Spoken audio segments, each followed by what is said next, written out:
Here we have another quick tutorial. This is Power Mac G3 in mini tower. Nothing really special. This processor is very strong. RAM is not maxed out. What the main point is, look at the top, internal ATA 0. This is my solution for running out of disk space. It's a compact flash card reader, and I ordered two 32 gigabytes. I had two devices. That's what it looks like for the internal IDE connector with slave master jumper. That was one of my main concerns. This is the backside floppy power hookup, and it's pretty simple. It worked right.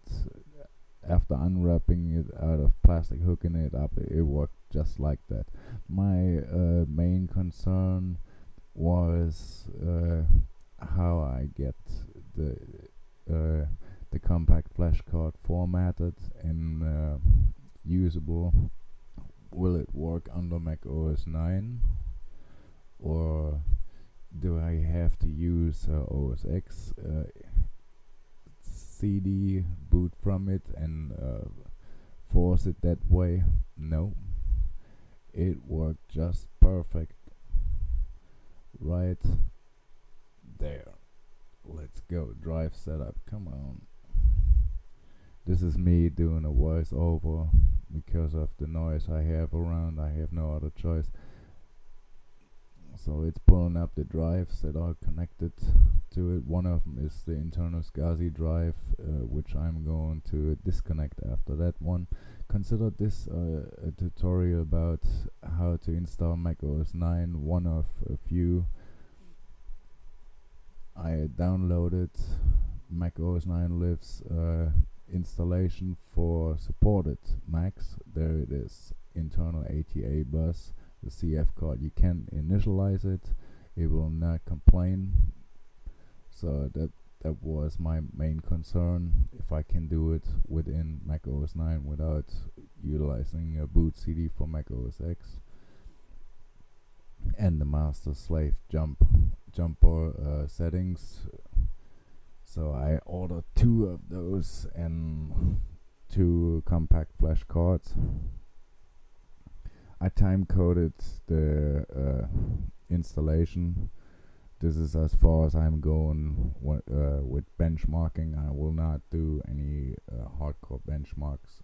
I know the limitations of the machine and the limitations of the bus, so there is really no point. To me, it's just getting my hands on some extra storage, which I can swap out really easy.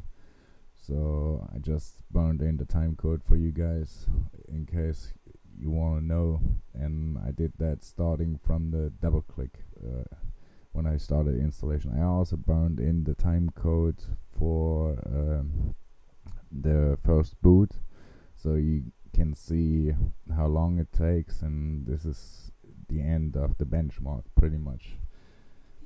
I just needed the storage to keep going with some more videos, and yeah, I was glad it worked just fine. So I'm not too concerned about the speed, because all I need is space to keep going, doing what I want to do, what I like to do.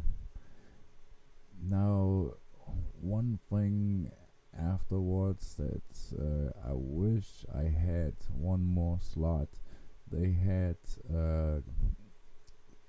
CF card readers, which I could have had better access to it on the back sides and just swap them out. Now I have to open the machine, but well, I think I can live with it.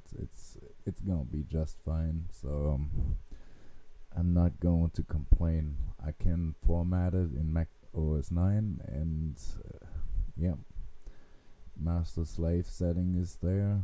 So I could technically, since I have SCSI drives in that machine, I could technically hook up 3 of them, and that gives me lots of room, I guess. more than plenty to go. I might try 128 gigabytes sometime down the road, and we will see how that works out. But one thing, I had to split the compact flash card in two partitions. I had problems when I tried it with 32 gigs. After formatting, you don't get 32 gigs out of it. It's clear, but yeah, the installation failed, so I had to split it into two partitions, and everything worked just fine. That's the only thing, but it is clear why, especially if you need bootability. So there we go, installation is done. The README file that gives you instructions. I should have opened that first, but anyway, this is instructions. Appreciate it, Die Hard. It was an awesome job. Mactron 2 and Nova, y'all did really a great job. This is another outstanding product for the community. Here is another README which I would like you to go over. We do that in just a second. Don't forget to change the startup disk. It's gonna be the MacOS9Lives partition, and let's reboot. Okay, time code starts, and it stops when I consider when I have the mouse available to me. That means no spinning wheel, no nothing. The plain mouse pointer fully available, like you see it in the top left corner. This is when I stop the time, and I consider that machine fully started. So it goes quite fast, if you ask me. Now keep in mind, when you install stuff over time, it gets probably slower than that. But like I said, I don't need a fast system for that purpose. Here, one thing to point out, your first start screen resolution is, at least in my case, 640 by 480, quite slow. I mean, the size, okay, here 54 seconds, and yes, but you change the resolution and everything will work out just fine. So 640 by 480 was a little small for that message in that case, but it's okay. So I just changed the resolution. Now of course everything gets smaller, but anyway, it works just fine. Installation was fast enough for my taste. I'm okay with it. I can't complain.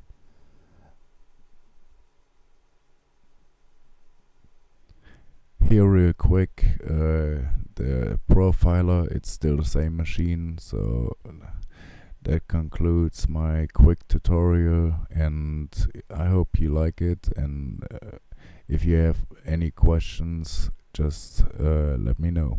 Bye.